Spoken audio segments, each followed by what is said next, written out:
getting you and your business back to the black. Today, what are we talking about today? We're talking about what is successful to you. Looking good or being good? What does that mean? What are we talking about today? Well, let's just say this. Love you all. Now, understand where this conversation is going. There's going to be some people whose feelings might be hurt, but guess what? That's okay. We need to learn something today, and hopefully you will apply it to your own life and break down your own situation. Finances. Living above your means to look good is not conducive to success. If we're talking about just financial success, please understand this and roll with me on this. Finances does not necessarily have to roll into your personal success. What is successful to you? Success to me, my definition of success is being able to overcome the obstacles and adversity that come your way when you are striving towards a goal. That is successful to me. And that could apply to anything in your life. Anything in your life, anything in my life, in my situation, as far as, like, to me, I'll just give you a couple quick examples of what I'm talking about. To me, successful to me is being able to put my children in a position to where they are set up, not set for life, but set up for life if something happens to me. If something happens to me, my children will be more than well compensated. Now, of course, I don't want to disappear. I don't want to not be here in the physical. But when it happens, because it's going to happen, when it happens, my children will be in a position to where they can actually make moves of their own with the financial element, money, to do what they choose to do with their life. Now, what does that mean? After funeral costs, after burial costs, after all those costs are taken care of, any debt that I have, because there's good debt and bad debt. We're not going to go down that road today, but understand there's good debt and bad debt. Any debt that I have, they'll be able to take care of that, and they'll have more than enough money between them that they'll be good. They are good. They will be financially taken care of. Now, unless they have a ton of debt by the time I pass away, then that's a whole nother conversation. However, get some life insurance. Parents, I'm speaking to the parents real quick. Get life insurance. Life insurance is not that expensive. Trust and believe when I say I have a very large number on myself, on my body, on my physical, if something happens to me, and I pay less than $45 a month for it.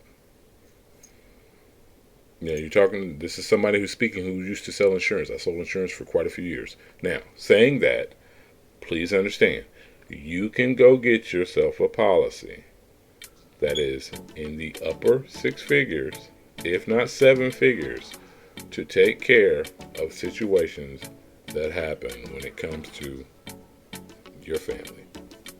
That being said, that's out the way.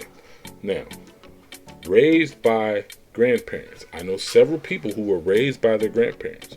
And there's a lot of things that grandparents taught their grandchildren that still work to this day. These are just quick models.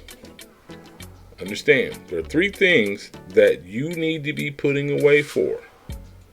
What are those three things, Red? An emergency fund. This is money you don't touch. A rainy day fund. This is money you don't touch. And investments. Now, investments can vary. We're talking real estate, we're talking art, we're talking property, as well as in companies. Now, all three of these, you don't touch them. This money is gone over here. You don't even see it. Now, when it comes to certain investments, obviously you want to keep your eye on it, see where it's at, things of that nature. But for the most part, you don't touch this money. This money comes out of your account, goes into these particular spots, and is never seen again until something catastrophic happens, or an incident, or you have to quote unquote break the piggy bank. You don't touch these things. Now, most of the time, most people in America, I think it's like over 80% of people live check to check.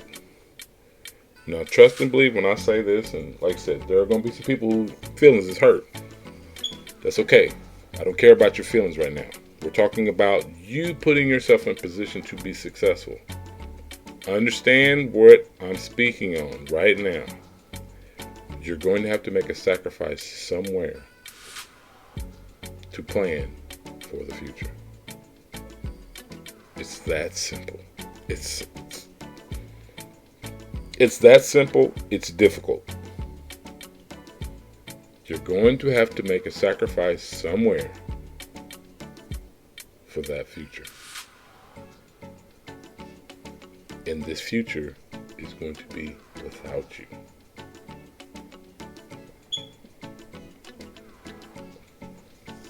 A lot of people don't like to talk about this type of stuff because they don't want to think about the moment when they're not here. Now, if you're a parent, you think about these things quite a bit. If you're a grandparent, you've already thought about it. Hopefully you're not a grandparent who's in their 70s and 80s who's still working like crazy. Hopefully you put yourself in a position to where you can actually retire and you have a pretty good lifestyle. And the lifestyle that you've worked for and you've earned. Because believe it or not, you would not believe how many people in my years of selling insurance get to a place where they have to go back to work at 70, 80. They can't afford hospice. They can't afford a retirement village. They can't afford these things. The economy's either eating them alive in one way or they're just financially illiterate. It's sad, but it's true. Do not put yourself in those type of situations. So, as of today, as you're watching this, make those changes, those sacrifices now, so that you don't have to consume yourself, with the worry of the future.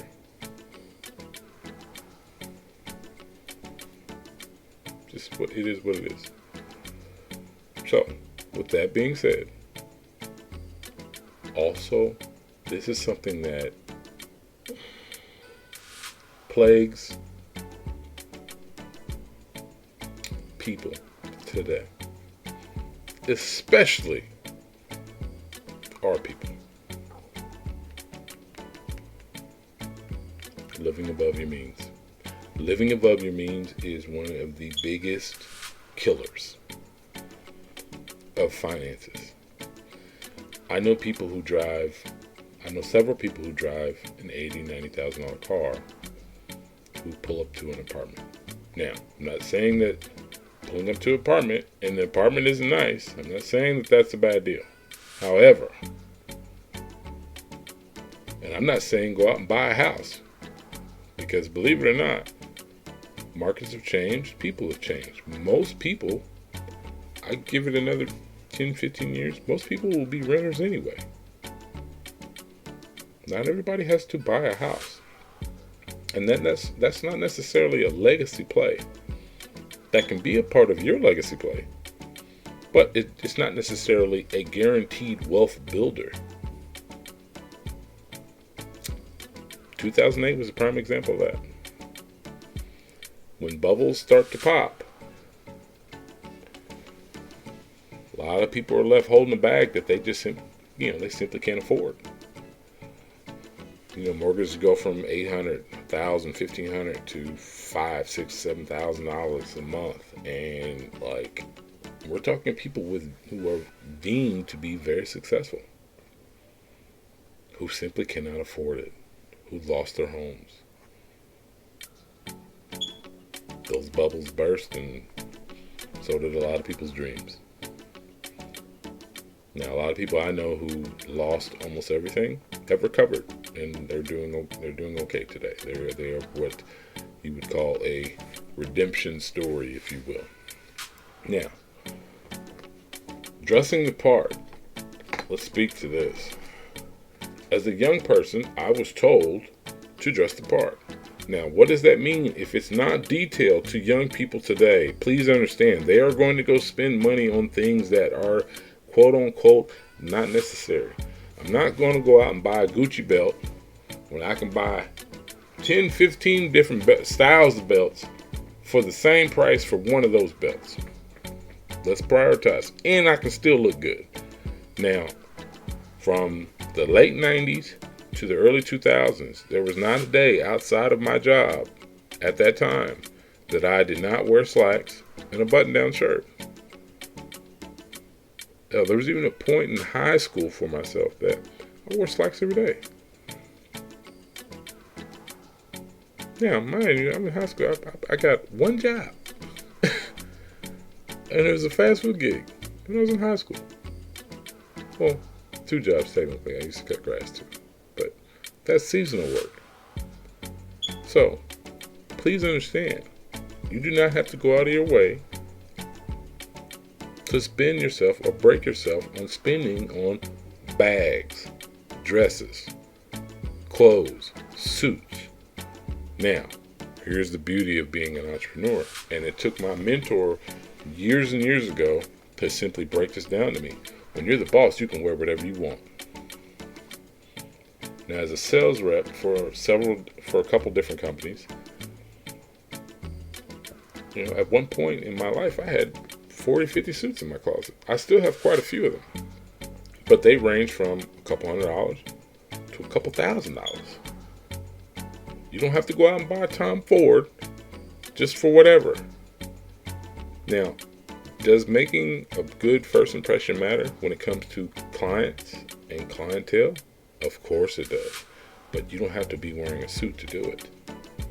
And that's the beauty of being the boss or the owner of your own company.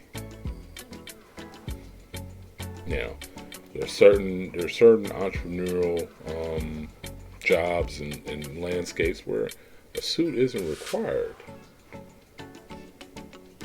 Good friend of mine who's a personal trainer, he's a millionaire. He wears sweatpants, joggers, hoodies, t-shirts every single day. He's a multi-millionaire. What I'm simply getting at is, wear what you feel comfortable in. Now the question is, are you successful? Have you overcome the obstacles and adversity that's come your way in your market? Have you mastered your niche? Are you competent? Are you more than capable and flexible in your ability to provide a good service to your clients? That's really it. It's really it. Like, share, definitely subscribe to the channel. Now, please understand, you do not have to break yourself on your wardrobe to do this. Now, I know people who spend thousands and thousands of dollars on their wardrobe who don't make that. And they work a quote-unquote regular job. At some point, that's going to break them.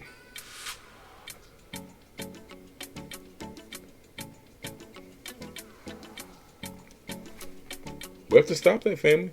We have to stop that. I know this message will help somebody today.